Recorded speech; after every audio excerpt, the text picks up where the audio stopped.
Nasaksihan naman po ng isang team ng GMA Kapuso Foundation ang tindi ng hagupit ng bagyong Yolanda sa Palo, Leyte. Ang bagsik na super typhoon na kunan ng video. Balitahan to ni Mark Salazar.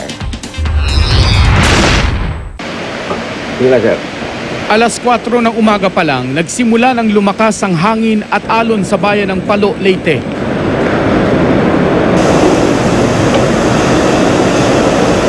Dakong alas 5 ng umaga, lalo pang nagparamdam ang hampas ng hangin. Mag-iikot dapat ang team ni segment producer Tristan Nodalo at cameraman Danilo Fausto para kumuha ng video. Ikot tayo, wala bang maikutan? Pero dahil kabi-kabila na ang mga nagtutumbahang poste at puno, nagkubli na sila sa kalapit na 3 palapag na gusali ng Department of Education. Go, go! Woo! Lakas! Puno! Babasahin tayo dito.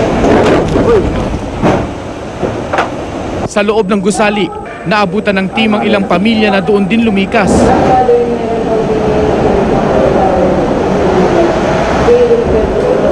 Ano pong pinagdarasal niyo? Sana tumitin na din. Tsaka kasi marami pa din akong relative na...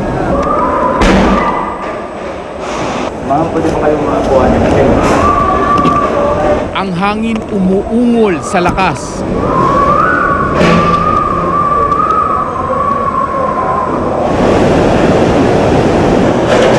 Ito na pala ang tunay na lakas ni Yolanda.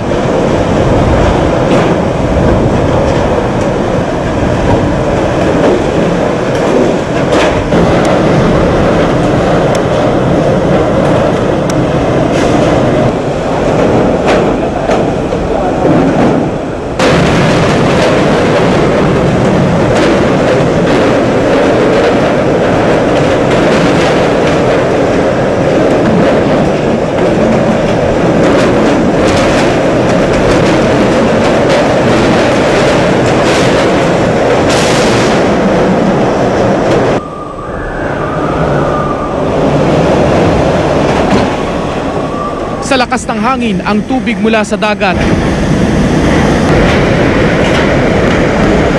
na itulak at umabot na hanggang sa loob ng gusali. Dito na lang, dito na lang. Kaya ang mga nagtatago doon umakyat na sa ikalawang palapag. May mga ibang pamilya na nagdatingan, galing daw sila sa katabing evacuation center na nasira na ng hangin. ilan po yun, so magtatatlong oras na pero ganyan pa rin kalakas yung mahangin. Ito kasama namin yung mga empleyado dito ng DepEd na nag-evacuate. Ang dalang ilang relief goods ng Kapuso Foundation team agad na pinamahagi sa mga residenteng naroon sa gusali. Nang bahagyang humina ang hangin, ganito na ang itsura sa labas.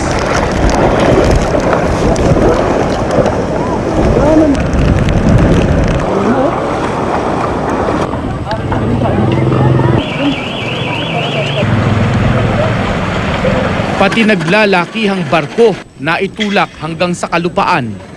Tumambad ang mga katawan ng mga hindi pinalad. Ang ilang residente tuliro at halos di malaman kung saan babaling. Kinabukasan habang naglalakad papuntang Tacloban para hanapin ang iba pa naming kasamahan, mga desperadong residente na ang nakita ng team. Mark Salazar, GMA News.